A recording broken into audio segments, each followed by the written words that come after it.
Olá, boa tarde, pessoal. Boa tarde. Aqui quem fala sou eu, Juliana, a dona desse perfil que se chama Viagens Transformadoras. E eu vou viagens de autoconhecimento e eu vou conversar com o autor do livro Vivendo o Mundo que Queremos. Vivendo o Mundo que Queremos. Vivendo o Mundo que Queremos é o nome do retiro onde eu conheci o autor deste livro que se chama O Mundo que Pertenço. Vou esperar ele entrar aqui. Ele é o Flávio Santos. Agora, quase toda semana, às 5 horas da tarde ou às 10 horas da manhã, eu faço uma live sobre viagens e retiros de autoconhecimento. Hoje eu tô começando a série sobre livros. Vou falar com o autor do livro O Mundo que Pertenço, Flávio Santos. O Flávio, ele é um cara que juntou dinheiro e se planejou para conseguir realizar um sonho, que era viajar o mundo. E no dia que ele estava no meio do sonho, na Indonésia, ele teve uma situação de perda e ficou entre voltar para casa ou continuar a viagem. Ele já chegou, na verdade só ele chegou aqui, então essa live vai ser eu e ele. Oi, Flávio, vou te chamar. Deixa eu fixar o comentário. Vamos lá. Vamos ver se funciona tudo.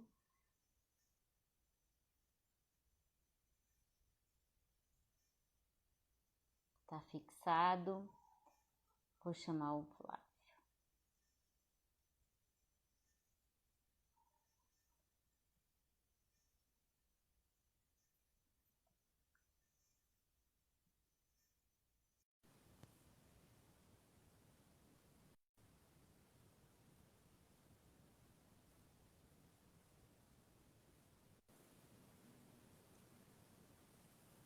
Oiê, Oi, Flávio. tudo Oi, tudo bem? bem? Só tem eu e você hoje aqui. Ah, tá tudo certo. Então, vamos conversando mesmo assim, né? Porque o que importa é a gente bater o papo e seguir. Vamos ver quem está entrando aqui. Ah, o Lucas entrou. Oi, Lucas. Tudo bom? Então, vamos lá. Flávio, antes da gente começar, eu quero ler um trecho que eu marquei aqui no teu livro. Muito, muito tocante esse trecho. Na página 89, já marquei aqui. E vamos lá. Não, não Ju, na só página antes de, 89. de você começar, eu acho que você colocou o PIN no comentário errado. Ali que tá os meus dois emojis. Ah, é? Ah, então vai ver que é por isso que não tem ninguém aqui. Então deixa eu desafixar e colocar de novo. E eu tô com retorno na minha voz também. Você tá escutando duas vezes? Não, para mim eu estou escutando bem, mas vamos fazer um teste, porque às vezes quando eu tô com fone dá errado. Daí começa a dar retorno para outra pessoa. Agora eu fixei direitinho. Tá. Então vamos lá. Você está tendo retorno aí? O Peraí, Lucas. o Lucas falou que tá dando retorno também. Agora eu parei de ter retorno. Agora você Agora tá parou? normal. Tá. Para mim tá bom assim como tá. Aham. Tá. Não sei, Então, pessoal, pessoal, como a que gente tá aí? acho que tá bem, porque ninguém tá falando nada ainda. Então tá tudo certo. Pessoal, meu nome é Juliana, eu sou a dona desse perfil e essa live é para uma série de lives sobre viagens de autoconhecimento, retiros de autoconhecimento. Eu tive o prazer de conhecer esta pessoa maravilhosa que é o Flávio, num retiro de autoconhecimento que se chama Vivendo o Mundo que Queremos, lá em Monte Crista. É um espaço em meio à Mata Atlântica, em Santa Catarina. Bom, o Flávio, aquela pessoa misteriosa que eu sempre olhava andando para lá e para cá no retiro, veio a se revelar, assim, autor de um livro maravilhoso que me tocou muito, que fala sobre viagens, mas não é só sobre viagens, né? É sobre muitas das coisas que acontecem na nossa vida. É estranho a gente falar de viagem hoje no meio de uma pandemia, né? Mas a gente não para, porque a gente acredita que vai melhorar, a gente continua fazendo planos. Enquanto a gente não viaja, a gente vai falando das coisas que a gente aprendeu quando viajou. Assim a gente vai inspirando as pessoas também, né? Então, Flávio, eu vou ler aqui uma frase aqui do teu livro, que me marcou muito, tá? E aí a gente começa. A frase diz o seguinte: você conseguiu arruinar tudo, simplesmente jogou seu sonho no lixo, assim em menos de um piscar de olhos. Como você é burro! É isso que veio à sua cabeça quando você teve a grande experiência de perda que te levou a querer continuar viajando o mundo, né? Então, Flávio, minha primeira pergunta para você é o seguinte: no filme Cartas para Julieta, no qual duas mulheres viajam pela Toscana em busca do antigo amor de uma delas, tem um momento para reflexão quando uma personagem escreve uma carta dizendo: "E são palavras que por si só não apresentam nenhuma ameaça, mas se colocadas juntas, e se, lado a lado, elas têm o poder de nos assombrar a vida toda. E se. Então, Flávio, eu te pergunto, se você não tivesse perdido todos os seus bens materiais, você acha que a sua viagem teria te ensinado tudo que te ensinou? Não, com certeza não. Eu acredito que se não tivesse acontecido aquela experiência de perda, eu não teria estado numa situação de vulnerabilidade e de consciência, né, de entrega tão profundo quanto eu estive quando aconteceu. Acho que eu fui de certa forma obrigado, né, empurrado para a vida, né. Então, tipo, ó, tá aqui, você tá aqui, aconteceu, agora se joga, não tem outra opção. E aí eu passei a ver a vida, né, como algo que não tem opção, né? Muitas vezes a gente acha que a gente tem tantas opções de tantas coisas, mas na realidade não existe opção. A gente está vivendo o que é para ser vivido, a jornada que a gente está construindo.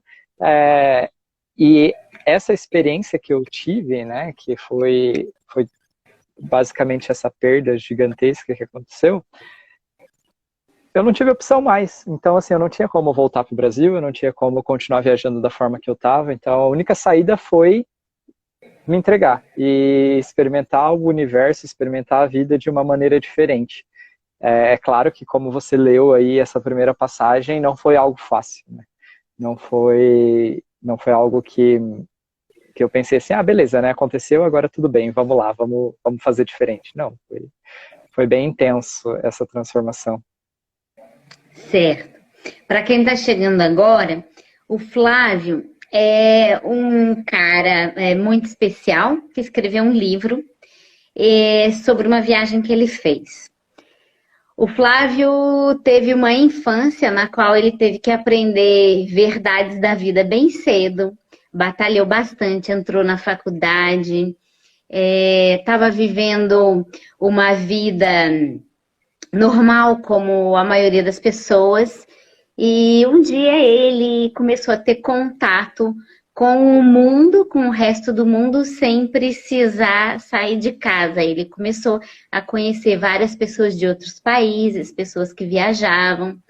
Então ele viu ali um sonho que ele podia realizar, batalhou, juntou dinheiro e se planejou e se mandou para o outro lado do mundo para fazer viagens com uma mochila e também para fazer trabalhos voluntários em projetos sociais. Acho que passado um mês que ele estava na Indonésia, né, Flávio? Ele perdeu todo o dinheiro dele. Todo o dinheiro dele. Então ele tinha uma escolha, voltar para casa ou continuar. Por isso que no início dessa live eu li o trecho em que ele se acha um burro por isso ter acontecido. Ele escolheu continuar e aí começou realmente a grande aventura dele. Né? Você está me escutando bem, Flávio? Tá. A Geni entrou aí, tem várias pessoas entrando. Bom, Flávio, eu perguntei... A Geni leu. Várias pessoas aqui leram o livro. Eu perguntei para o Flávio se ele não tivesse perdido todos os bens materiais, se ele acha que a viagem teria ensinado tudo isso a ele. E eu acho que pode até ser que tivesse ensinado, mas ele não teria escrito esse livro que ensina muito mais a muito mais pessoas do que somente a ele, né? Então eu queria perguntar o seguinte, Flávio, vamos falar a verdade. Parece que a partir do momento que você perdeu tudo, todas as pessoas que se relacionavam com você magicamente se tornaram uma espécie de peças de um jogo. Elas começaram a te ajudar, né? Mesmo que você tenha escolhido não falar para elas o que estava acontecendo com você. Então, você acredita em algo maior como explicação para isso? Ou somos nós que não acreditamos mesmo nas pessoas e deveríamos acreditar mais? Ju, sabe o que eu penso? Eu acredito que a gente está tão acumulado, né, de estresse, de nervoso, de muitas coisas que acontecem na nossa vida o tempo todo, ansiedade, e a gente acaba olhando as situações por uma perspectiva onde o mal, o ruim é certo. Então, assim, se eu vou fazer uma viagem, eu sempre tenho medo de que algo ruim vai me acontecer. Eu sempre tenho receio e é aquilo que me trava, né?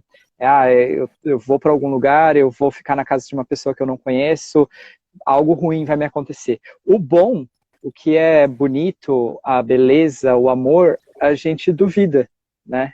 Então, a gente nunca duvida, por exemplo, se uma pessoa não gosta da gente. A gente fala, né? Nossa, aquela pessoa não gosta de mim. Mas quando a gente pensa se aquela pessoa gosta ou não da gente, se ela ama a gente sempre pensa, será que aquela pessoa ama mesmo? Será que aquela pessoa me ama? Então, esse aspecto de se focar, isso é um modelo mental, né? Algo que é natural da nossa mente, se focar no negativo, ele está espalhado na nossa vida como um todo. Então, quando a gente compartilha as coisas que acontecem no dia a dia, a gente geralmente compartilha algo que é negativo, né? Fiquei presa no trânsito, o dia foi muito intenso, tô triste. É muito difícil a gente compartilhar o positivo. E quando eu estava na estrada, muitas coisas boas aconteceram antes de eu ter perdido o dinheiro.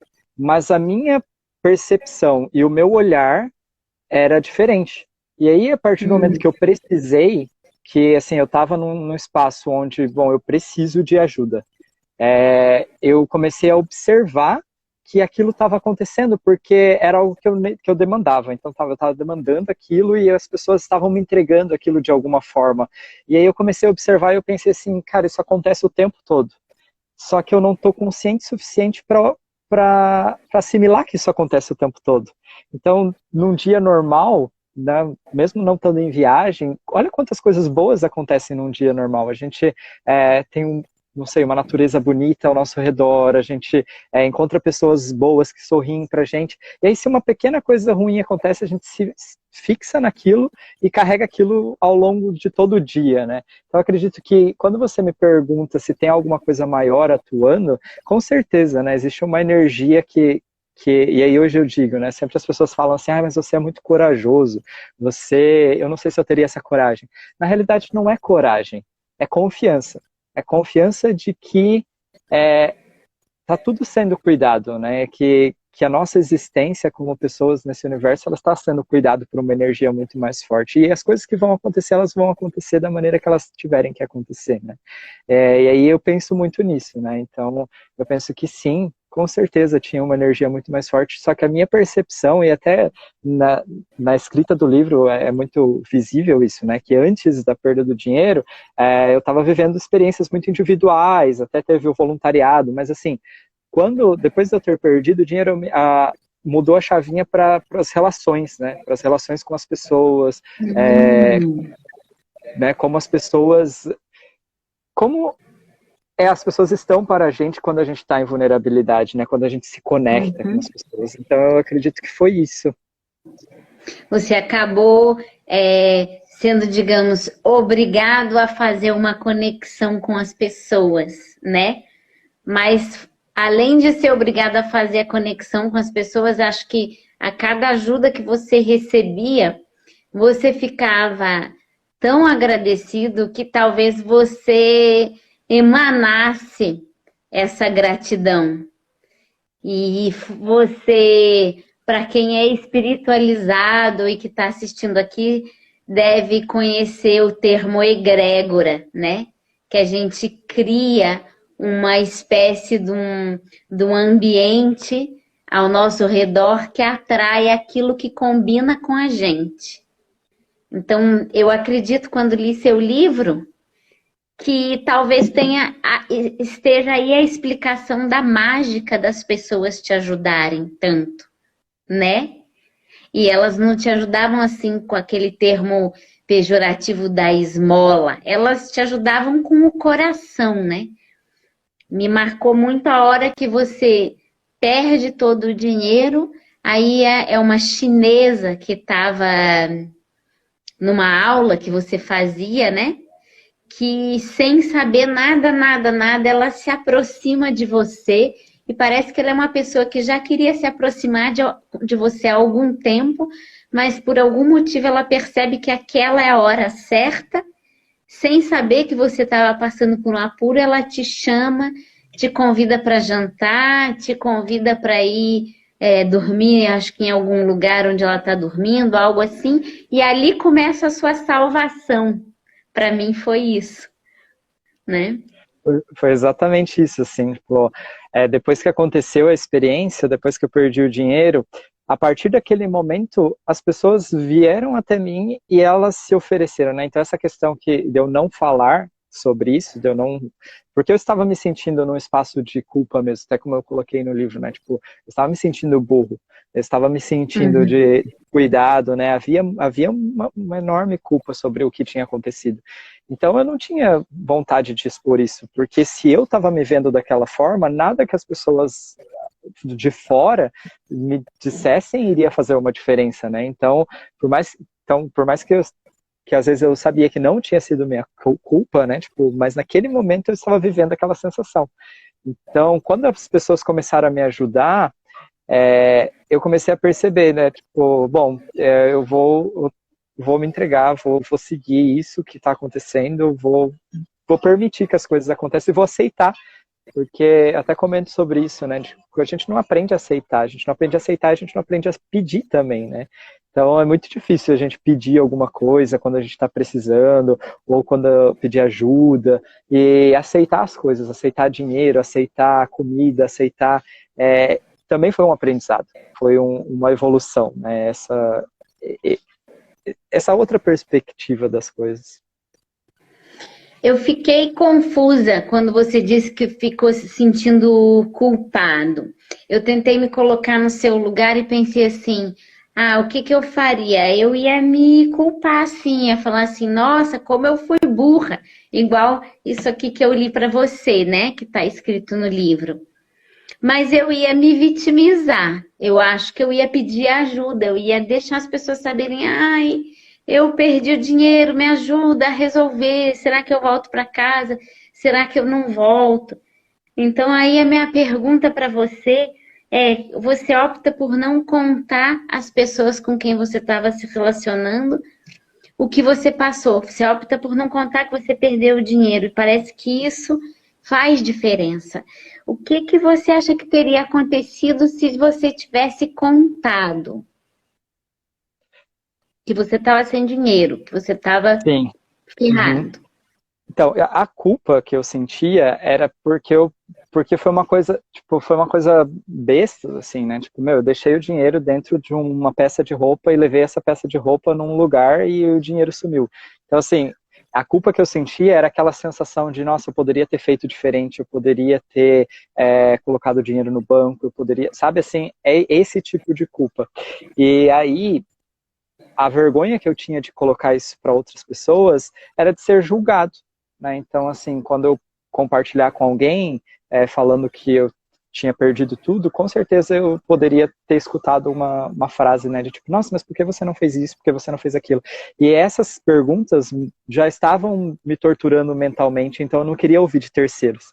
Então, eu não queria estar nesse espaço de julgamento de outras pessoas, sendo que eu próprio já estava me super julgando. Então, a escolha de não Uhum. ter contado, principalmente no início, acho que eu fui contar depois de mais ou menos um mês, assim, né? Foi porque eu já estava curado aquilo ali, né? Internamente aquilo já estava ok para mim. Então, o que viesse de fora não iria me abalar tanto. Agora, se eu tivesse feito isso com, digamos, com a ferida aberta ainda, estava muito suscetível a piorar o meu sentimento, né? De piorar como eu estaria me sentindo em relação àquilo. Então, essa foi a escolha. E sobre ser diferente, provavelmente seria diferente, né? Provavelmente eu acho que talvez teria uma compaixão maior ou uma empatia maior, assim, talvez as pessoas iam querer resolver o meu problema de alguma forma, talvez, não sei. Mas acho que essa era o meu sentimento na hora, né? Essa era a minha posição. Uhum. A gente vai lendo o livro e vai até pensando assim, quero ver o que que vai acontecer agora. Agora ele vai contar para alguém que ele perdeu esse dinheiro. Quero ver. E aí tem passagens em que você simplesmente recebe uma ajuda do nada. Eu não me lembro agora, um motorista que paga para você, alguém que paga para você mais uma passagem, mais alguma coisa, né? Então parece que é o universo brincando com você, né? Tentando te mostrar alguma coisa.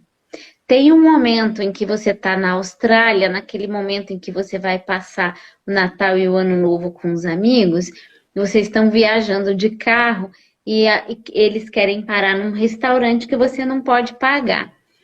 E você provavelmente àquela altura já tinha contado para os seus amigos o que tinha acontecido com você, e um deles fala: Eu não vou deixar de fazer o que eu quero porque você não tem dinheiro, porque você perdeu o seu dinheiro. Eu conheço essa situação, ela acontece às vezes quando a gente viaja em grupos, né? E como que você se sentiu e o que você falou? Porque você falou assim, na verdade ele estava falando o certo. Então, na hora eu senti raiva. Eu fiquei nervoso, assim. Eu fiquei tipo, cara. Eu fiquei nervoso e fiquei me sentindo deslocado, assim, sabe? Ai, não queria estar aqui, sabe? Ai, não queria. Sabe quando você tem aquela sensação, tipo, ai, queria estar em outro lugar, sair daqui. E aí depois eu comecei a observar por que aquilo tinha me atingido tanto, né? Então, assim, ok, era um fato, né? Tipo, a pessoa não precisava deixar de fazer as coisas que ela queria fazer porque eu não tinha como fazer aquilo. E aí eu comecei a perceber que aquilo era que a minha reação tão aversa a essa atitude foi porque eu também queria fazer aquilo. Então, assim, eu não queria ter essa privação, né? Eu não queria que um erro meu lá no passado, né, tivesse me privando de coisas que eu estava vivendo. Então eu percebi que eu estava com inveja na realidade, eu estava com inveja, e aí por causa dessa inveja, eu fiquei nervoso quando a pessoa se colocou naquela situação, né? E isso aconteceu algumas outras vezes. Então não era o erro da pessoa, era o meu mal resolvido ainda, né? Tipo, Aham. então foi essas percepções que eu tinha perante aquilo ali que aconteceu, né? Era sobre você, né? Quando na verdade talvez fosse muito fácil falar assim, pessoal, vamos juntar aqui uma vaquinha e vamos, ele vai junto com a gente, né? E a gente espera que os amigos façam isso. Uma vez eu estava viajando em grupo e a gente estava num hotel. Também era uma viagem assim de custo baixo. E uma amiga minha sentou no saguão do hotel em cima de uma mesa de vidro e a mesa quebrou. Eu Meu lembro Deus. na época a mesa quebrou e ia custar US$ 25 para ela. Ela tinha que pagar US$ 25 para o hotel. Era um dinheiro danado para gente aquilo. E aí eu falei pro grupo, gente, vamos fazer uma vaquinha para ela, né? Assim a gente ajuda. O grupo devia ter umas 15 pessoas. E o pessoal não quis fazer. E assim, o líder do grupo falou pra gente assim, ela sabia que ela não podia sentar em cima daquela mesa de vidro no motel. Ela sentou, agora ela arca com o custo. Exatamente. Claro, não tem nada a ver uma coisa com a outra, mas tem um pouco, né? É a maneira como cada um é responsável pelo que acontece, né? Eu queria E te a perguntar. expectativa também, né? É, Acho que a expectativa é de que... Porque quando a gente está num grupo, a gente já espera, né? Que tipo, será que a gente não... Essa colaboração, né? É diferente, são percepções diferentes, as pessoas vêm de realidades diferentes. E aí tá certo, não tem nem certo e nem errado, né? Acho que cada um tá ali e aí a gente tem que saber lidar com a expectativa. Então, no caso, na minha situação, eu poderia ter tido uma expectativa de tipo, nessa situação eles não precisariam ir naquele restaurante que eu não tinha acesso. Poderia ir num restaurante tipo que fosse uma quadra e um pouco mais barato, né? Mas aí a frustração veio de eu não saber lidar com essa expectativa, né? E acho que é uhum. isso. E era uma história só sua também. Eles esperavam poder ir lá naquele restaurante, né? Uhum. Flávio, Ô, Ju, tem é, algumas perguntas aqui no chat, não sei se você quer responder agora ou se você vai seguir aí, depois a gente vê aqui. pode falar aí pro Tá. pessoal. Então acho que já tem aqui de trás a Geni comentando que a parte da perda do dinheiro foi bem intensa e a questão do negativo marca mesmo. Aí a Kelly fala que ela tá adorando, tá adorando aqui o seu conteúdo. Aí a Cris pergunta, como foi ficar tanto tempo sem dinheiro? E ela já complementa embaixo como conseguiu se manter. Então, Cris,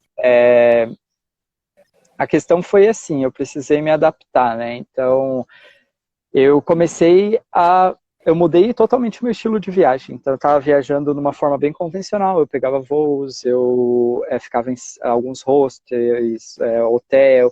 E aí, quando eu fiquei sem dinheiro, eu comecei a não fazer mais nada disso. Então, eu comecei a pegar carona de beira da estrada, eu troquei trabalho por alimentação e hospedagem. E aí o que a gente estava falando muito aqui foi que eu fui vivendo muito da solidariedade das pessoas. E aí o que a gente discutiu no início foi que no início eu não comentei para as pessoas, que eu não pedi, né, tipo assim, estou nessa situação X e preciso de ajuda, preciso de dinheiro. As coisas foram acontecendo num fluxo muito bonito, num fluxo muito contínuo, assim, né.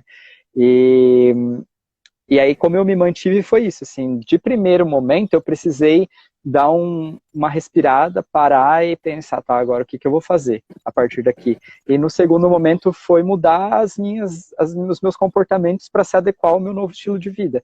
E aí foi fazer essas outras coisas, né? E aí na sequência eu consegui um emprego, então assim, as coisas aconteceram fluidamente a partir do momento que eu decidi continuar viajando.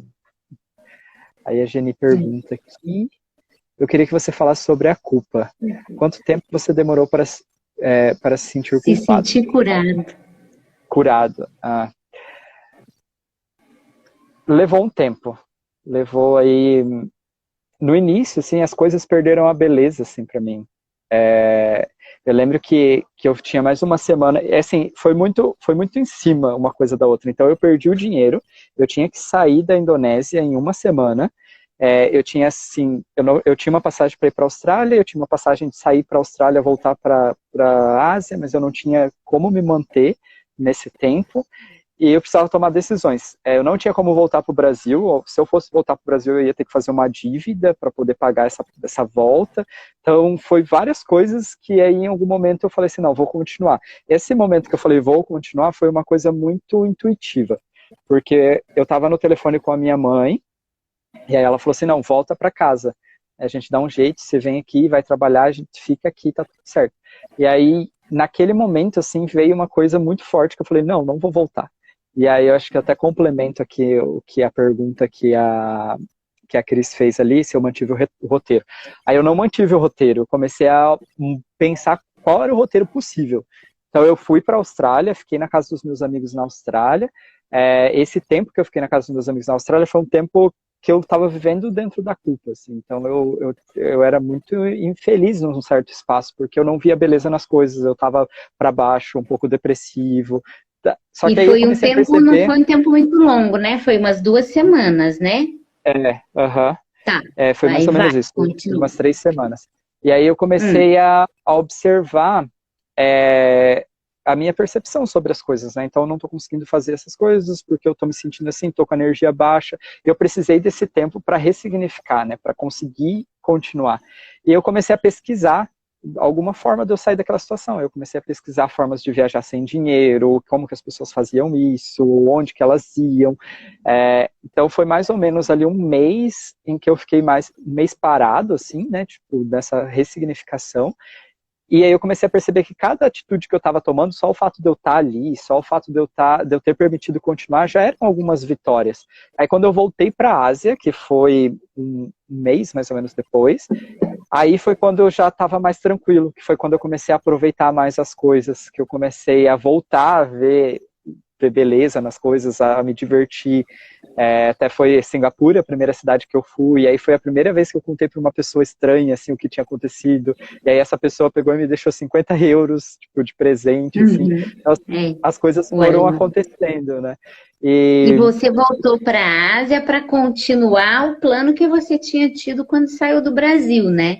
Quer dizer, você foi para a Austrália, ficou esse tempo lá com seus amigos que te convidaram a passar o Natal e Ano Novo lá, mas aí você voltou para a Ásia para não desistir do teu sonho, né? isso, eu Tá, mantive os continua. voluntariados, né? Então, eu Uhum, saí para viajar devido aos voluntariados, então eu mantive eles. Eu só não fui mais para a Índia, porque a Índia saiu totalmente do orçamento, que eu precisaria de visto para poder entrar, eu precisaria comprar uma passagem para poder chegar até a Índia, não consegui fazer isso. Então eu deixei a Índia de uhum. lado e eu fui pensando assim, vou deixar a Índia, em algum momento eu chego lá. Mas eu consegui chegar até Mianmar, que era o meu segundo projeto de voluntariado.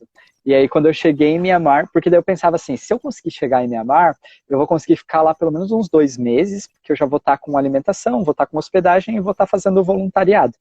Então eu cheguei lá em Mianmar e aí, tipo, eu dei uma relaxada. Só que a todo tempo eu ficava pensando, tipo, tá, e o que eu vou fazer depois, né? Como que eu vou sair daqui?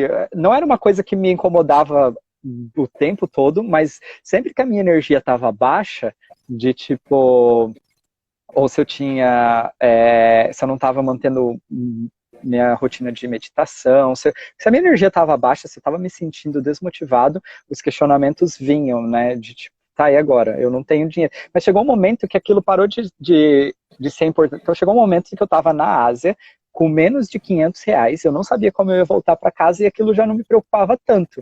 Eu só pensava, bom, Uhum. vou colocar a intenção aqui que eu preciso de dinheiro em algum momento e vou deixar as coisas acontecerem. E aí as coisas foram fluindo, né? Tá.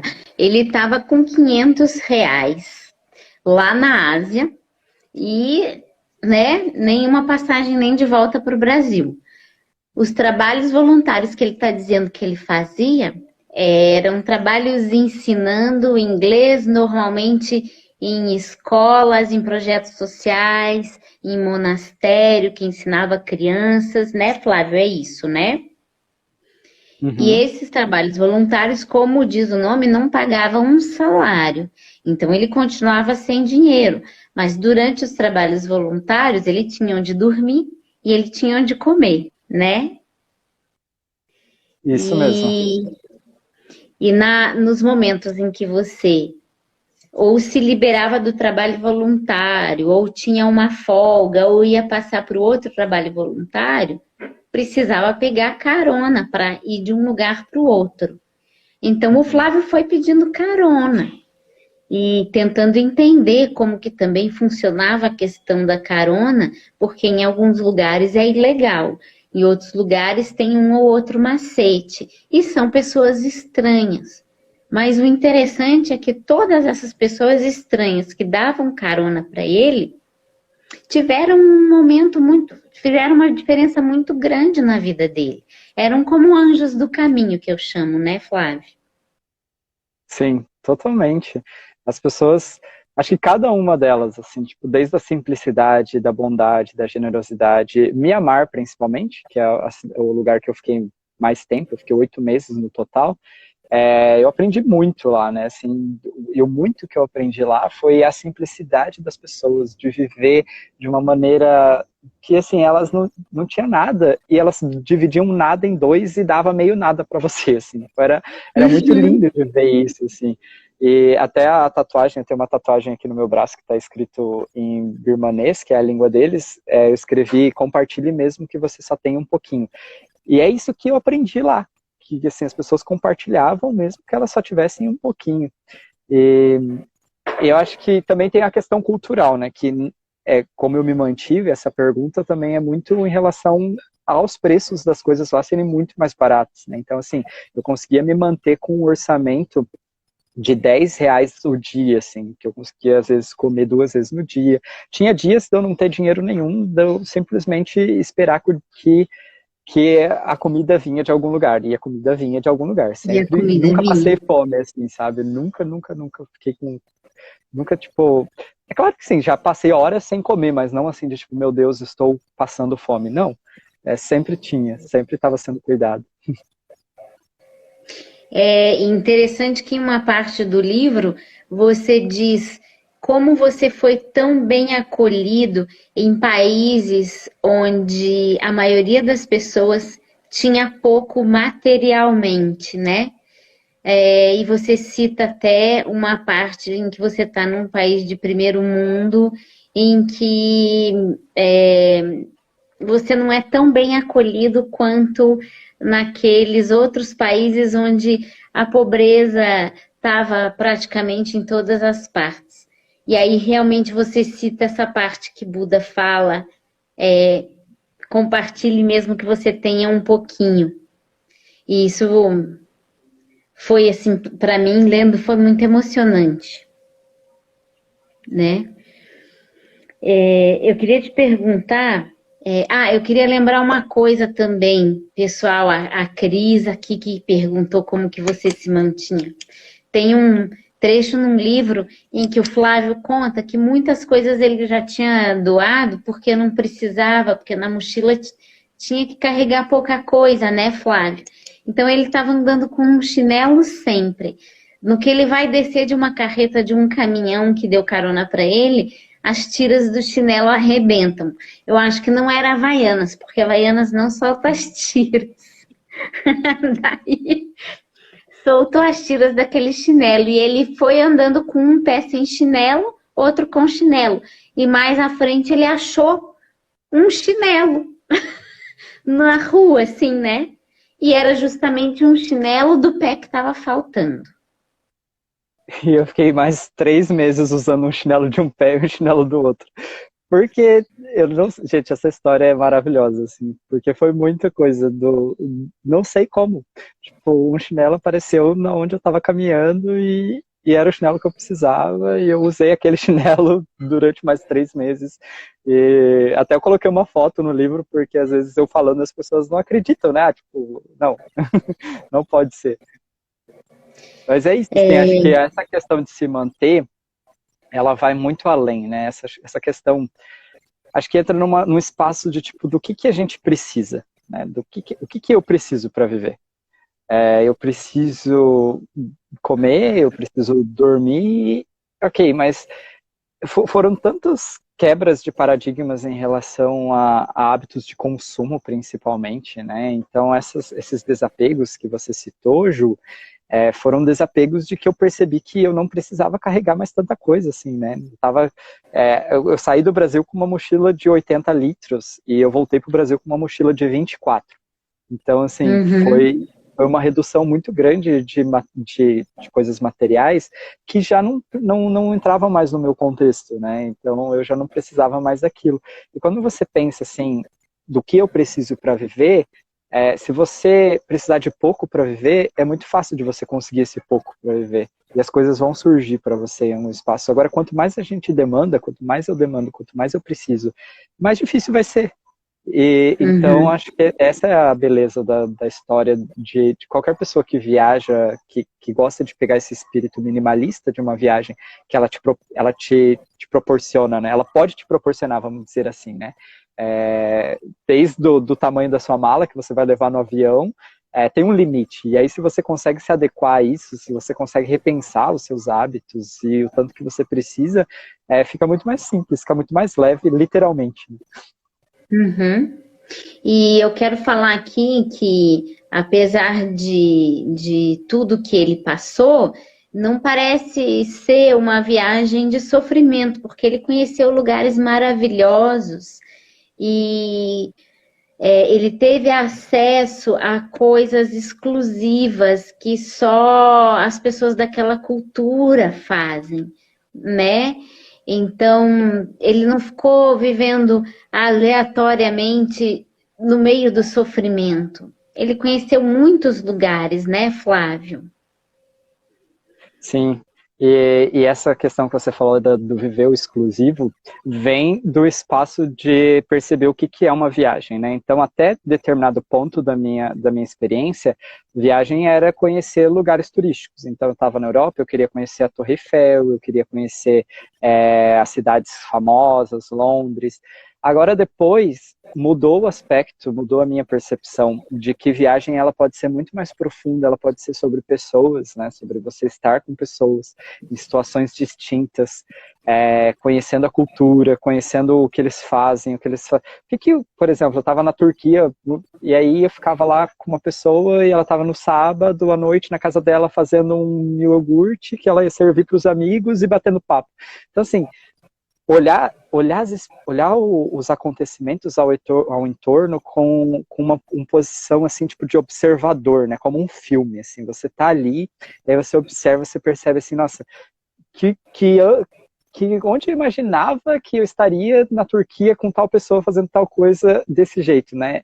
Entender essas realidades, essas diferenças. Teve uma outra experiência que eu gostei muito, assim, que foi quando eu estava em Bali ainda, que eu fui foi como se fosse um mutirão ativista, assim, para uma causa social ambiental da ilha. Uhum.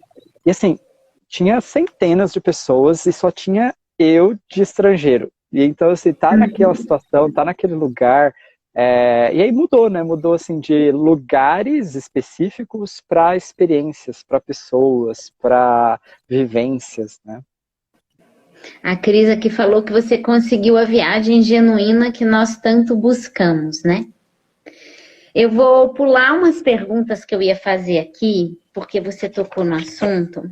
Tem uma parte que você conta que quando você perguntou para alguns amigos ou para alguém que era muito viajado, se tinha alguma dica, essa pessoa falou para você assim: tudo sobre as pessoas, né? It's all about people.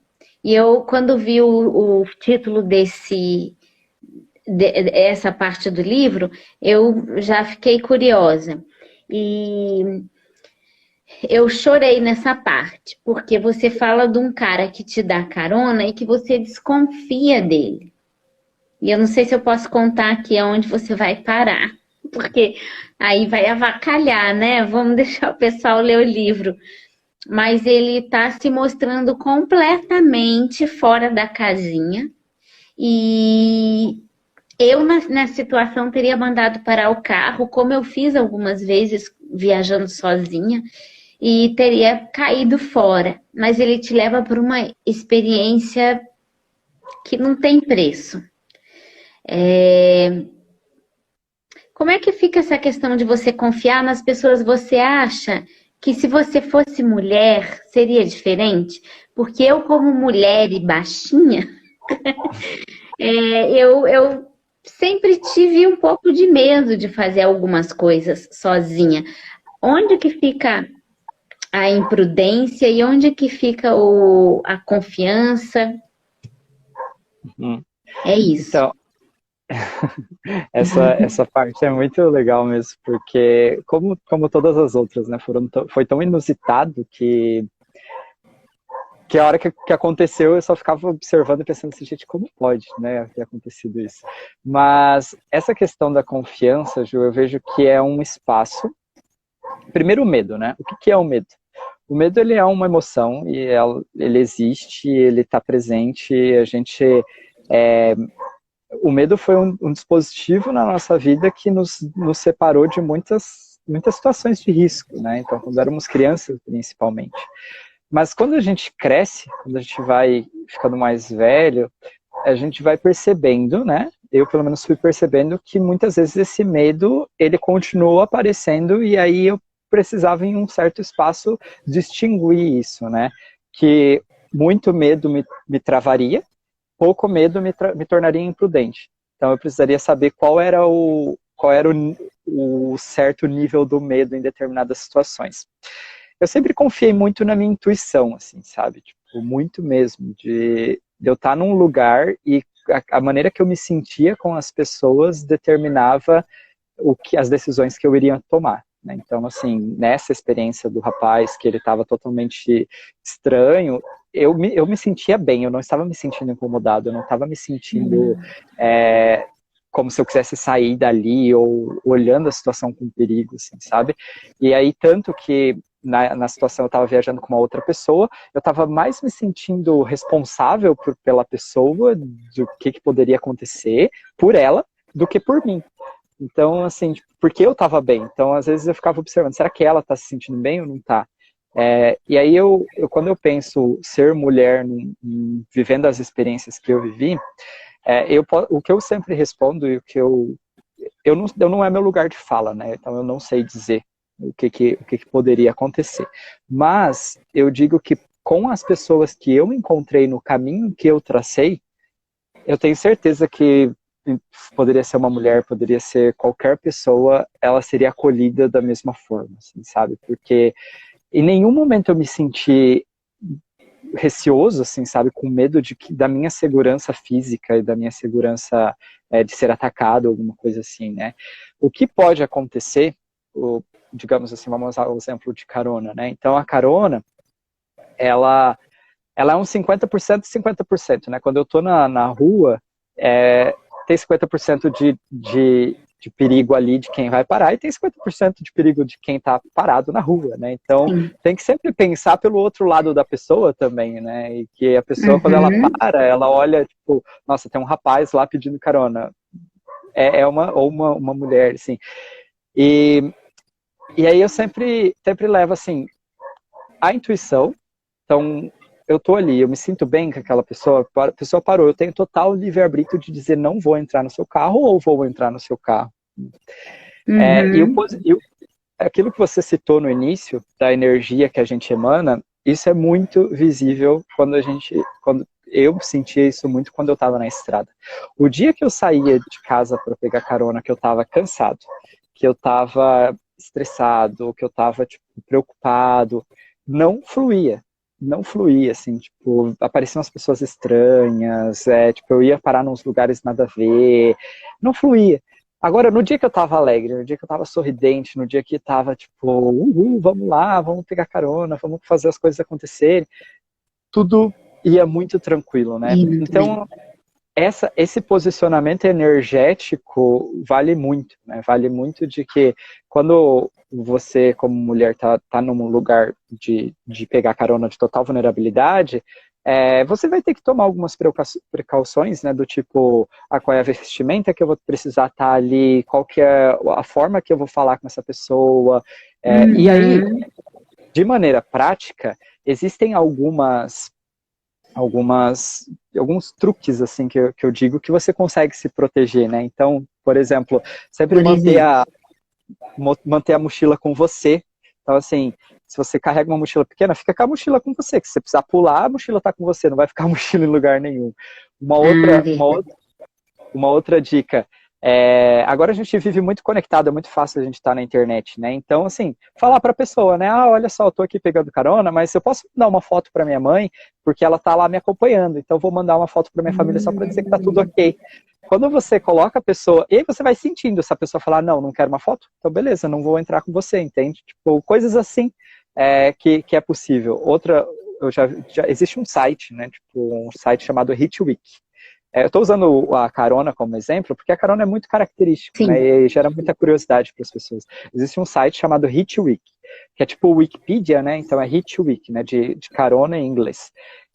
E lá tem um manual gigante de como pegar carona. Então tem vários truques, né? Então tem várias dicas que eles dão assim, sempre sorria, nunca usa nada tampando o seu rosto, use roupas coloridas, não coloque roupas muito escuras. Isso tanto para homem quanto para mulher. E tem uma seção específica que é só para mulher, que daí eles dão dicas do tipo assim, sempre esteja em um lugar onde tem outras pessoas te vendo, manda sua localização para os amigos, coisas desse tipo, assim, sabe? Que te ajuda a você se sentir mais segura. E quando você se sente mais segura, você toma uma outra posição. Porque o medo atua no teu corpo. E aí o medo te deixa frágil, o medo te deixa amuado, né? Fica quietinho, fica no canto. E isso vai criando um espaço de tipo, qualquer coisa que eu fizer, aquela pessoa vai ceder. Então, acho que é isso. Mas, de novo, né? Eu não tenho como colocar isso, não tenho como dizer por uma mulher. Eu tive algumas situações, por exemplo, na Turquia, no Líbano, né? Em que eu procurava obedecer aos códigos do lugar, né?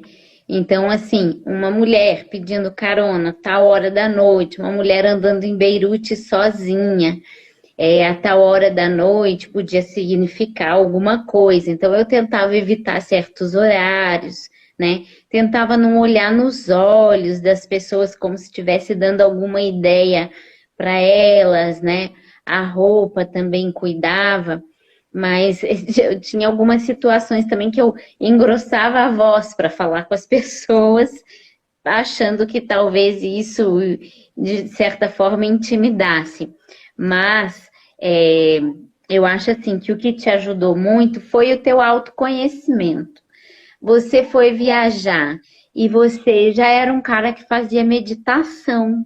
Você já era um cara que tinha um pé assim no autodesenvolvimento, na espiritualidade.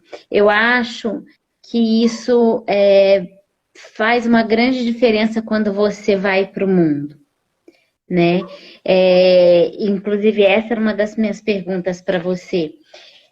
Se você acha que a meditação ela teve um lugar importante nessa tua jornada. Sim, sim. Eu vou englobar aqui a meditação, a espiritualidade, tudo isso, autodesenvolvimento, na palavra autocuidado. Então, quando existe esse autocuidado, o que aconteceu comigo? Eu permiti me conectar comigo. Então, isso foi essencial antes da viagem, principalmente, porque foi quando eu tinha muitas barreiras com autoconfiança, com autoestima, com não me ver num espaço de realizador de tal façanha, né, de tal experiência. Então, esse autocuidado fez eu me conectar comigo.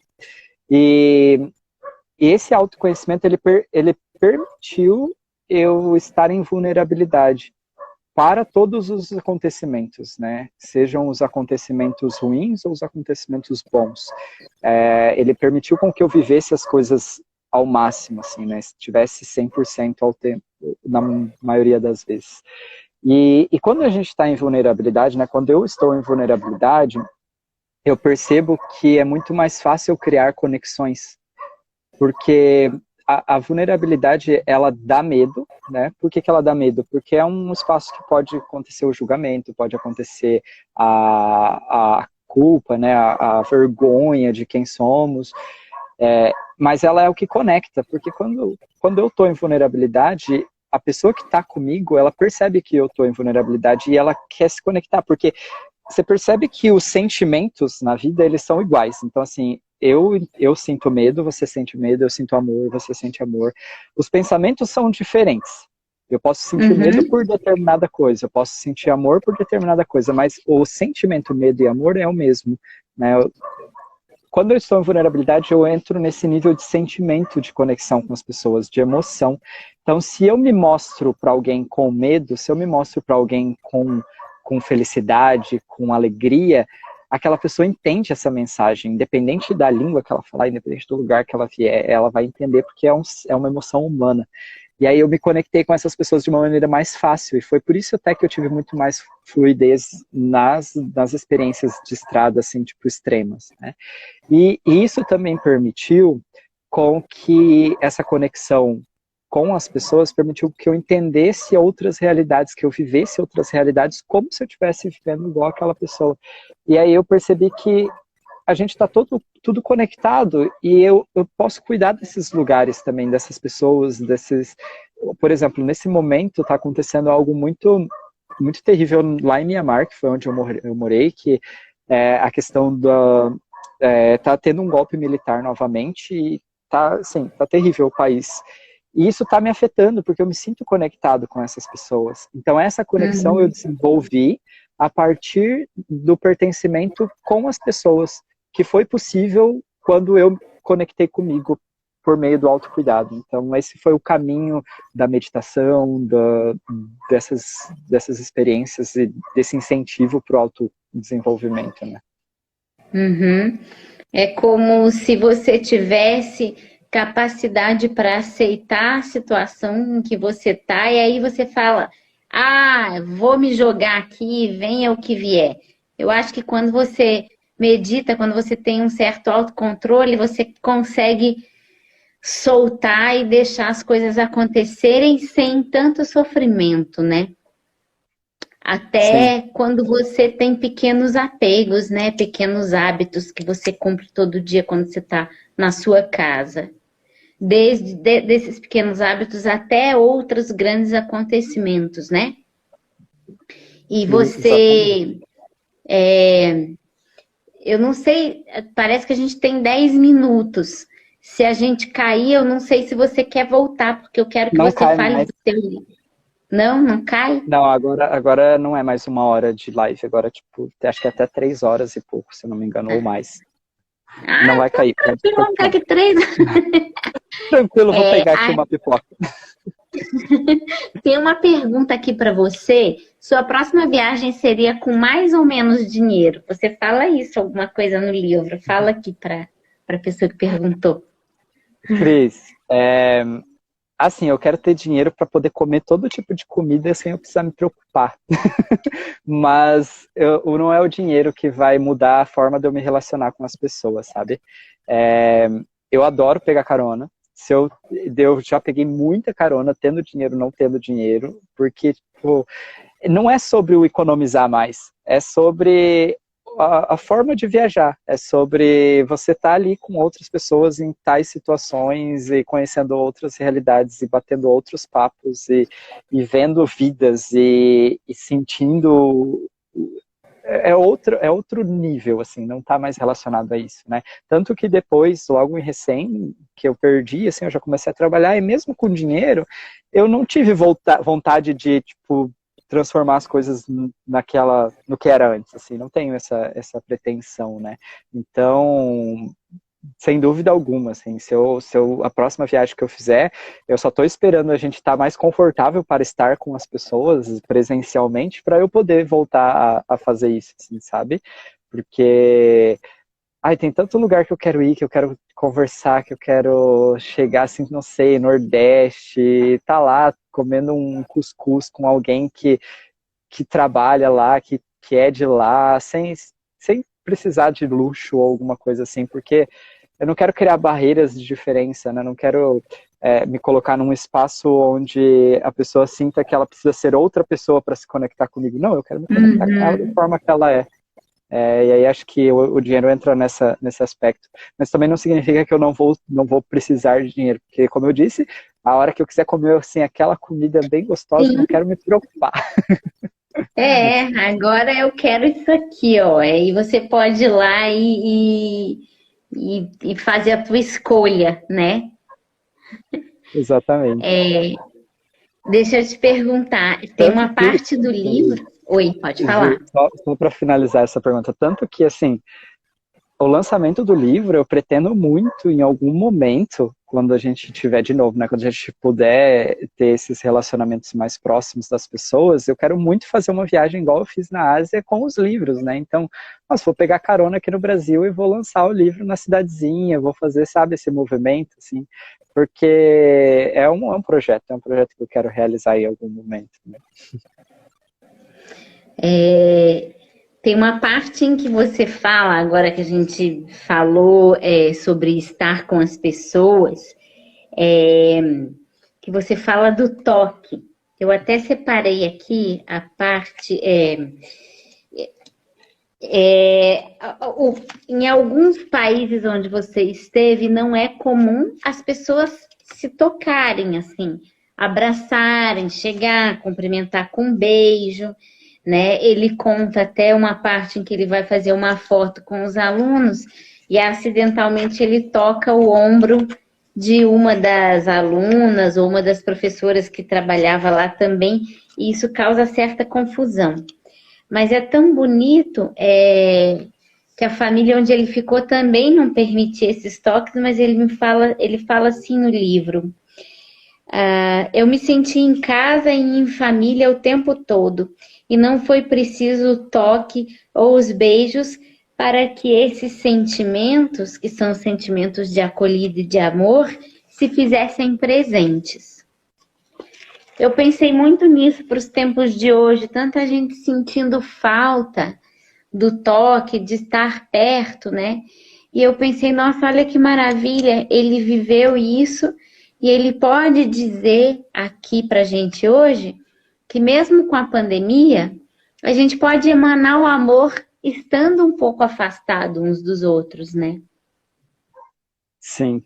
Como eu vivi o amor, eu vivi ele de diferentes formas, sim. E eu acredito que a principal delas foi me sentir cuidado. Então, e isso acontecia nos pequenos eventos, né, nas mínimas coisas. Então, um exemplo que eu posso dar foi, um dia eu cheguei na mesa lá da família e eu comentei que eu gostava de beber água gelada. Daquele dia em diante, todos os dias que eu sentava na mesa tinha um copo de água gelada. Eu era o único da mesa que recebia um copo de água gelada. Algumas outras vezes, assim, e eram coisas, e não foi coisas que eu pedi, né? Então, é a sutileza do cuidado. Outras vezes eu comentei que tinha algumas comidas locais que eu gostava muito, e aquelas comidas sempre apareciam, assim, na hora do almoço, traziam a comida, queriam que eu experimentasse, queriam... Então, o amor, ele é manifestado por meio do cuidado. E o cuidado não precisa do toque. Então, se você quer mostrar o amor para alguém, cuide desta pessoa, né? E nesse momento é a forma que a gente pode fazer. Eu lembro agora, no início da pandemia, no passado, uma amiga minha mandou um cactuzinho assim lá em casa. Ela pegou numa floricultura do lugar, pediu para entregar lá em casa e tinha uma mensagem assim: lembre-se que por mais seco que sejam os desertos, sempre nascem flores. E olha só que ato bonito, assim. É claro que esses exemplos que eu estou dando, tudo tem relação a algo material, mas não precisa ser, né? Seja uma ligação, seja um falar, né? Um falar, eu gosto de você, eu estou aqui com você. E aí agora que a Cris falou, né? Esses detalhes não tem dinheiro que paga. Então, assim, não tem dinheiro, não tem toque, não tem abraço, não tem beijo. Tipo, além disso, né? Tá? Esse cuidado tá além. Então, esse eu ia te perguntar, o que você tem a dizer para as pessoas hoje que estão sentindo falta do toque, né? Então, aí já está a resposta, né? Às vezes você precisa ir lá para o outro lado do mundo para aprender uma coisa até simples, para trazer para casa, né? Sim. E acho que é muito do espaço também da gente, né, eu estou, por exemplo, eu estou sentindo falta do toque, por que que eu não, nesse espaço, eu vou me doar para alguém, para que aquela pessoa sinta aquele sentimento que eu gostaria de sentir, que não necessariamente é o toque, mas o cuidado, e assim aquilo vai reverberar em mim, sabe?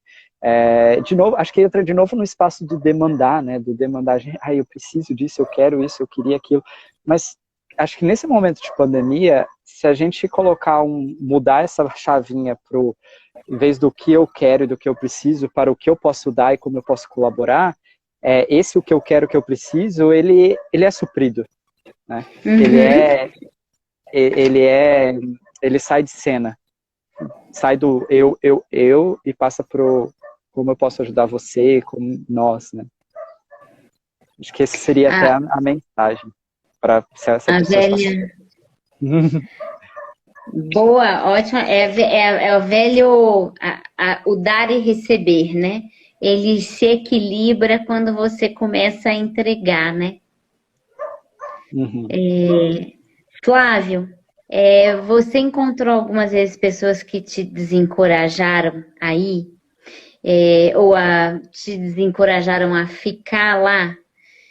O que você faz quando alguém te desencoraja de um projeto? Uhum. Eu senti mais, para falar a verdade, eu senti mais antes, assim, tipo, eu senti dentro de casa, por exemplo, com pessoas muito próximas.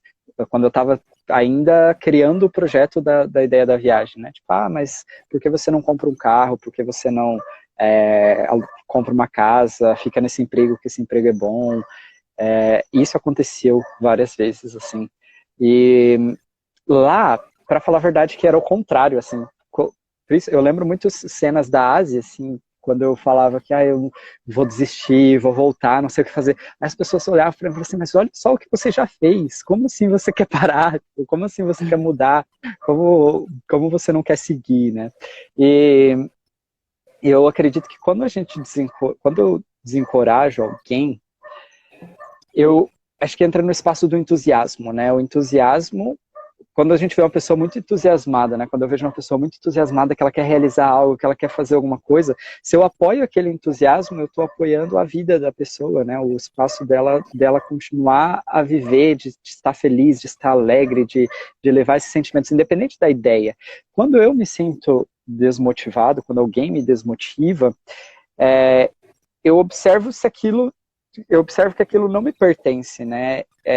E a opinião da outra pessoa é algo que é dela e que pode mudar a qualquer instante, assim como eu mudo as minhas opiniões. E um desencorajar é uma opinião perante aquela situação, né? Perante o fato. É a mesma coisa de eu chegar e falar para vocês aqui agora, galera, assim, ó, está aqui, ó, lockdown todo mundo, mas eu vou sair por aí pegando carona e ficando na casa das pessoas. Vocês, no contexto que a gente tá, vocês vão me desencorajar, entendeu? Então Uhum. muda. Se eu falasse a mesma coisa para vocês numa situação totalmente não pandêmica, vocês iriam dizer assim, não, vai lá, faz. Então o desencorajar, ele é sutil, porque ele depende do espaço, depende do lugar, depende das pessoas. E aí entra o autoconhecimento, entra o autocuidado, de eu estar consciente de entender de onde que vem essa mensagem, né? A pessoa está falando de acordo com a realidade dela. Uhum. Muitas vezes, né, eu encontrei várias pessoas me falando assim, mas você é louco de pegar carona. Não, a pessoa está falando de acordo com o que ela acredita, com o que ela vive, com o que ela já viveu. Isso não me pertence. É claro que é preciso, eu acho que o desencorajar, ele entra de novo no espaço da opinião, e é claro que você precisa observar essa opinião, e aí olhar essa opinião e pensar assim, faz sentido para mim?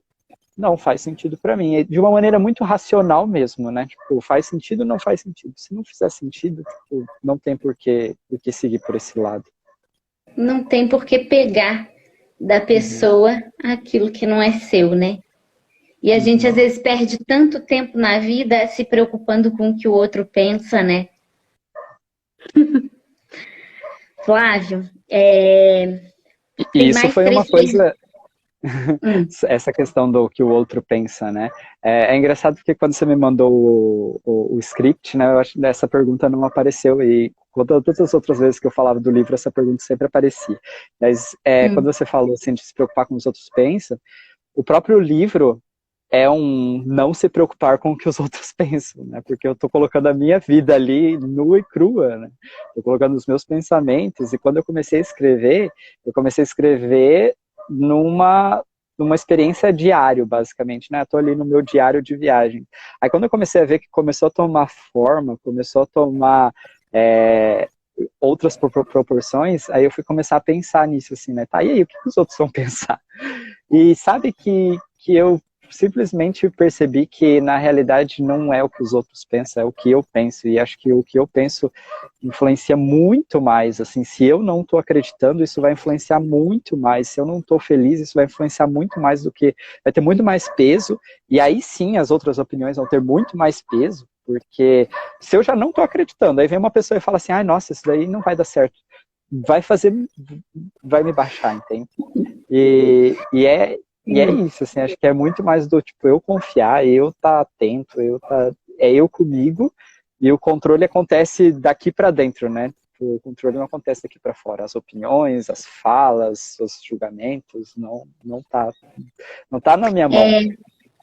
Eu vi, quando você estava escrevendo o livro, você em algum momento postou se você deveria ligar, se as pessoas iam gostar do livro ou não, se você deveria se expor ou não. E eu fiquei pensando assim, nossa, é tão libertador quando a gente faz assim o exercício de não vou ligar para o que estão pensando.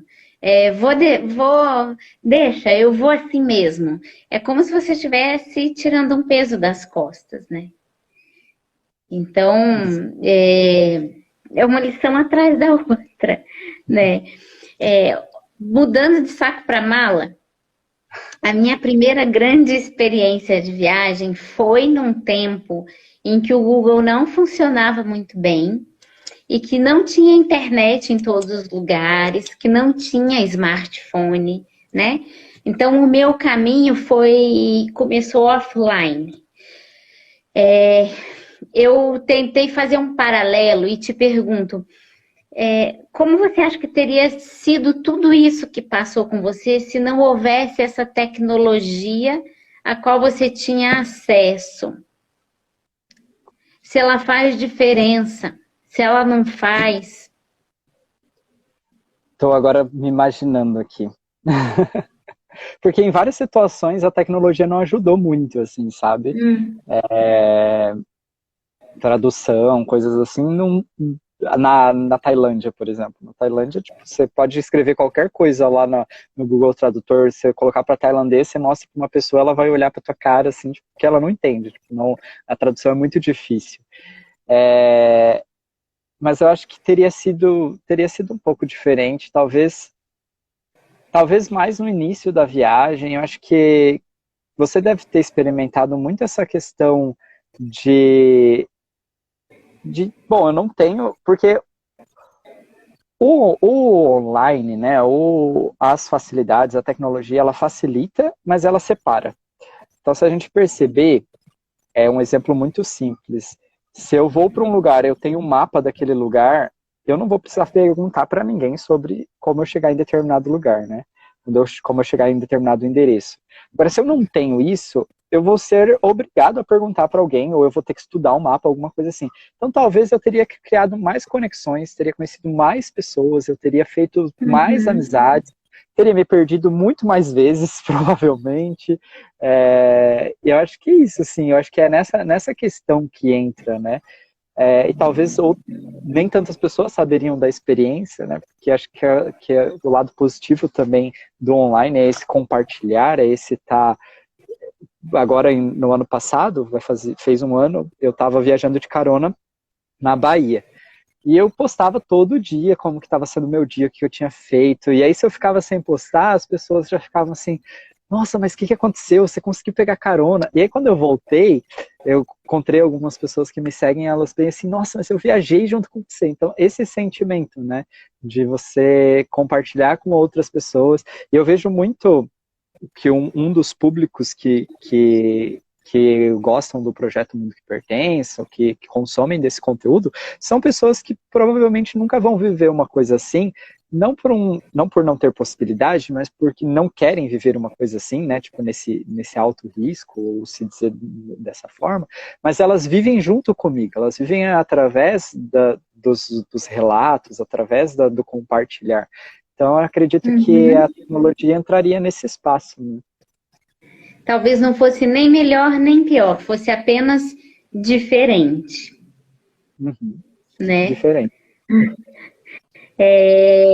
Eu acho o seguinte, Flávio, que muita gente tem vontade de fazer trabalhos voluntários aí pelo mundo, então eu vou deixar aqui o recado de que o Flávio é uma ótima pessoa para dar essas dicas, para orientar.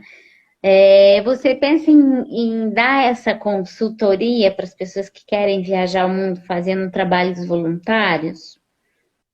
Sim, sim, eu estou desenvolvendo alguns projetos de mentoria, de consultoria, voltado a viagens e experiências de impacto, né? E o que seria uma viagem e uma experiência de impacto? Aquilo que transforma em algum nível, né? O voluntariado, para mim, ele transforma muito, porque, e aí eu digo voluntariado focado em voluntariado comunitário, né? Porque existe, principalmente no âmbito de voluntariados, principalmente no âmbito de mochileiros, de pessoas que viajam nesse ramo, tem muita gente que troca trabalho, faz permuta, né? Eu troco o meu trabalho pela alimentação e pela hospedagem em hostels, em projetos privados, de iniciativa privada.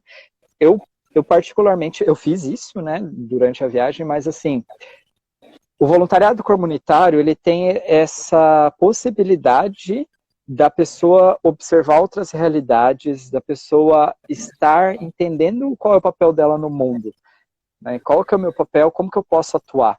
E viagens transformadoras, viagens de impacto, vem disso, né? Vem de quem eu era antes, a percepção, a expansão da consciência que acontece por meio de uma experiência. E o voluntariado, ele dá um impulso, assim, como se fosse um catalisador de uma pessoa para uma outra. Só que para isso, eu acredito que não é todo mundo que está preparado para fazer uma viagem de voluntariado, porque você precisa estar muito bem com você. Você precisa, o voluntariado, o ajudar o outro, começa quando você se ajuda, quando você cuida de você, quando você está com a sua energia alta. E a energia, assim, eu digo energia mesmo de disposição, de realização, na yoga a gente usa a palavra prana. Mas quando você está com a sua energia alta, você pode ajudar as outras pessoas. Se você não está com a sua energia alta, qualquer experiência que você for fazer não vai ser boa. Então, eu estava lá na Ásia, teve várias situações, assim, tipo, a forma de viver lá nos monastérios era, assim, muito, muito, muito básica. Se eu não tivesse a minha energia elevada, aquilo iria me incomodar muito, aquilo iria me colocar para baixo, aquilo iria me deixar mal e aquela viagem não seria boa. Que é o que acontece muitas vezes, né? As pessoas pensavam fazer voluntariado, aí chega lá no voluntariado, ela tem que dormir no chão. Mas não, ela queria dormir numa cama. Então, eu penso assim, para você cuidar do outro, cuide-se de você, eleve a sua energia e aí sim você pode cuidar do outro aonde você quiser ir, né? E viagens assim, elas são muito fortes, elas são muito boas para a gente perceber a vida de uma maneira diferente, né? Eu acho que você pode até treinar as pessoas para começarem a ter essa visão antes delas embarcarem. Sim, não, totalmente, porque essa visão é muito importante. Tinha um amigo meu que ele foi para o Peru, na época que eu estava planejando meu voluntariado, ele tinha ido para o Peru e ele ficou 10 dias sem água. E assim, esse menino, ele, tipo, para ele tava tudo bem ficar sem água. Porque ele tava numa situação X lá, mas para ele tava tudo bem, porque assim, ele tava tranquilo, ele tava vendo aquilo ali de uma maneira muito consciente. E o voluntariado, existem várias questões que a gente precisa entender, né? Por exemplo, quando eu falo de transformar a nossa visão de mundo, pode ser que na cabeça das pessoas, já vem aquela ilusão de tipo, entender que eu tô bem e que eu posso ajudar, né? Tipo, dar aquela inflada, né, no ego, né? Tipo, eu sou um salvador, eu sou um ajudante que vai ajudar os coitadinhos aqui. E não é assim, sabe?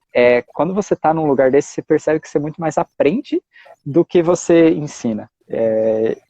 E essa humildade, isso é tudo construído, né? Por isso que viagens de voluntariado são transformadoras, porque você constrói uma outra pessoa a partir de você, né? Com os Elas, relacionamentos. elas começam antes, né? Como a gente está falando aqui, né? É uma experiência muito completa, né? Flávio, me fala do seu livro e como a gente pode comprar O Mundo que Pertence. Que aqui vai Então, aparecer ao contrário. ai, adorei os post-its. Lições, muitas lições. Amei, amei. O livro ele está disponível, como ele é um projeto independente, né? Até é legal comentar que ele foi um projeto que ele foi, a publicação do livro foi apoiada por 300 pessoas. Eu só tive possibilidade de lançar o livro porque eu fiz uma campanha de financiamento coletivo. Então, esse financiamento coletivo foi uma mobilização de 300 pessoas, de 10 países, e aí, a partir disso, eu consegui lançar o livro. Então, o livro físico, a venda é somente por meio do site oficial, que é www.mundoquepertenço.com. Existe o livro digital, que ele está na Amazon. Então, existem essas duas possibilidades de compra, né? Você comprar o livro físico pelo site e eu vou mandar, quem faz tudo, né? Eu sou empresário, né? Tipo, eu vou fazer a embalagem, eu vou despachar no correio. E o livro digital vocês podem comprar diretamente pela Amazon. E aí uma outra coisa que você falou dessa parte, né, de ajudar as pessoas, de dar auxílio, ou uma consultoria, uma mentoria, ou o nome que seja, eu tenho também muito pensado nessa... Como eu já realizei, né, 2 grandes projetos na minha vida, que foi a viagem, que foi o lançamento de um livro de forma totalmente independente e como gestor desses projetos, uma coisa que eu também tenho feito muito é incentivar as pessoas a empreenderem os sonhos delas, né? De olhar os sonhos de uma maneira como um CEO de uma empresa, né? Tipo, gerir as coisas de uma maneira mais sistemática para que as coisas aconteçam. Então eu tenho muito essa intenção de ajudar as pessoas como seja o empresário do seu sonho, né? Que são 2 coisas que eu gosto bastante de trabalhar. E é isso, acho que o livro está disponível, tem várias unidades, e se vocês quiserem dar ideias aí de lugares que eu puder fazer o lançamento num futuro próximo, quando a gente estiver mais tranquilo, podem me mandar, acho que vai ser bem legal. Maravilha. Eu vou colocar lá também depois nas minhas redes como que faz para comprar seu livro e tudo. Eu acho que é um livro para a gente até colocar na cabeceira, porque ele traz muitos ensinamentos a cada capítulo. E uma coisa que eu vou dizer aqui, assim, para a gente começar a finalizar, é que eu, quando terminei de ler seu livro, eu tive que voltar lá no começo, porque eu fiquei tão envolvida com a história que eu esqueci como é que era o Flávio antes. Deixa eu olhar lá de novo para ver como é que foi isso, porque a sua evolução ela é tão visível, ela é tão intensa, que aquele menino que parecia ser um menino não tímido, mas cheio de inseguranças, ele desapareceu. E aí você vê um ser humano em evolução a cada capítulo do livro. É muito legal. E aí eu quero te perguntar agora, depois disso tudo, depois de ter conseguido realizar um sonho, se você se sente finalmente pertencendo ao mundo. Totalmente, totalmente. Acho que o mundo que pertenço, né? Tipo, o mundo que eu pertenço é esse mundo, assim, de cuidado, de conexão. E a realização desse sonho, ele vem por meio disso, né? Ele é uma resposta. Esse livro, uma resposta às pessoas que me ajudaram, né? Ele é uma resposta a espalhar essa mensagem de que é possível cuidar, de que é possível amparar, de que é possível estar para o outro.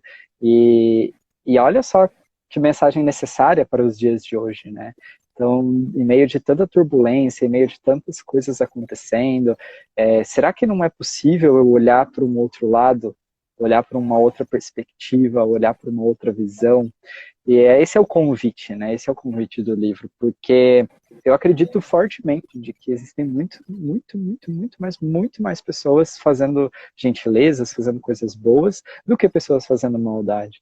E as pessoas que estão fazendo maldade, elas estão fazendo maldade porque em algum espaço elas acreditam que aquilo ali vai lhes trazer felicidade, né? Então eu vejo que todo mundo tá o tempo todo buscando essa felicidade, e às vezes se a gente não tem consciência, né, se nós não estamos centrados, se a gente não está tendo esse autoconhecimento, percebendo a conexão com os outros, percebendo como as minhas ações atingem as outras pessoas, é muito fácil da gente se desviar e fazer uma coisa que vai machucar alguém.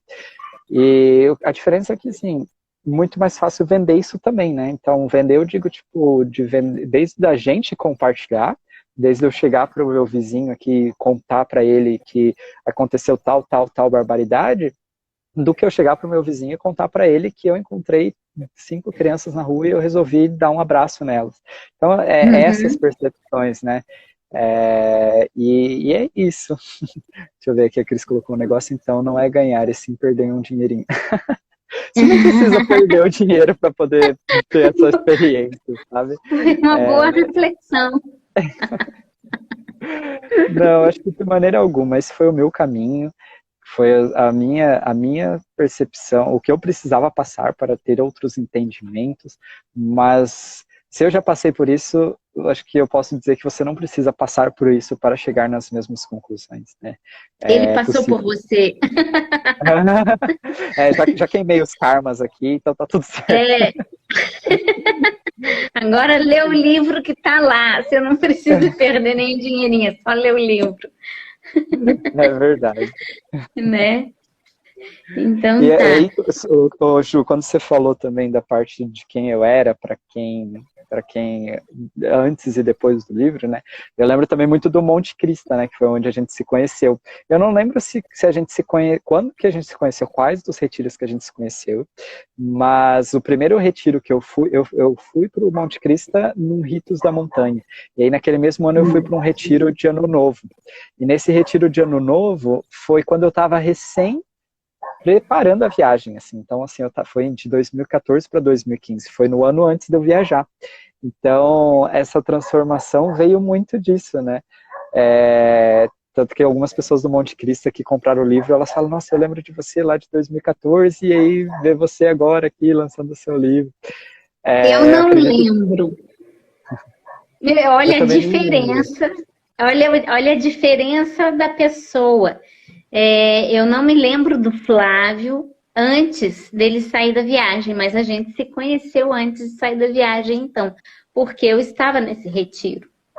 Então, e aí foi nesse, acho que o Monte Cristo é um espaço assim que me ajudou muito nessa busca, porque eu saí do Brasil com a intenção de encontrar respostas para as minhas perguntas existenciais. E aí eu voltei com mais perguntas, né? Mas e a certeza de que eu sou um buscador sempre, né? E esse ser um buscador sempre vem da gente estar em espaços como esse, né? Estar em espaços que elevam a nossa energia, que elevam o nosso bem-estar, que nos conecta com pessoas de bem, pessoas... e aí, se você me perguntar qual seria a primeira chave, né, de mudança, se alguém quisesse viver uma experiência diferente, não precisa perder o dinheiro, Cris, mas uma vivência que está além do que você imagina que você pode viver, é você confiar, né? Confiar em você, confiar e também estar próximo de pessoas que confiam, porque isso ajuda demais a elevar a energia, né? Ajuda muito a colocar num espaço de que, ok, se eu tenho suporte aqui em volta, então eu posso me empurrar que se eu cair, vai estar forte aqui, né? Acho que é isso, assim. Eu achei legal falar do espaço, porque sempre que eu volto para lá é como se eu estivesse voltando para casa, recarregando as minhas energias e aí agora com todo esse compartilhar, né, de experiências e conexões. Essa ideia, inclusive, dessa live surgiu porque lá no Monte Cristo, esse espaço onde a gente se conheceu, acontecem muitos retiros de autoconhecimento, né? E eu tenho feito lives com as pessoas que vão levar vivências para lá. Então você viaja até lá para fazer um retiro, para fazer uma vivência de autoconhecimento. E aí surgiu a ideia de colocar o Flávio também, porque ele também, além de ter participado como hóspede, deu uma vivência sobre como arrumar mochila, que também uma vivência sobre como arrumar mochila dá uma outra live, porque existem vários detalhes aí. E aí eu comecei a perceber que ele era uma pessoa que tinha tido uma história muito, muito impactante após a viagem que ele fez. Então, tudo surgiu lá, né, Flávio? E é uma história que daqui para frente vai poder ajudar muito mais outras pessoas. Inclusive as pessoas que estão assistindo aqui, que têm vontade de viajar, que têm vontade de fazer trabalho voluntário fora, vão poder consultar o Flávio em algum momento. Então é isso.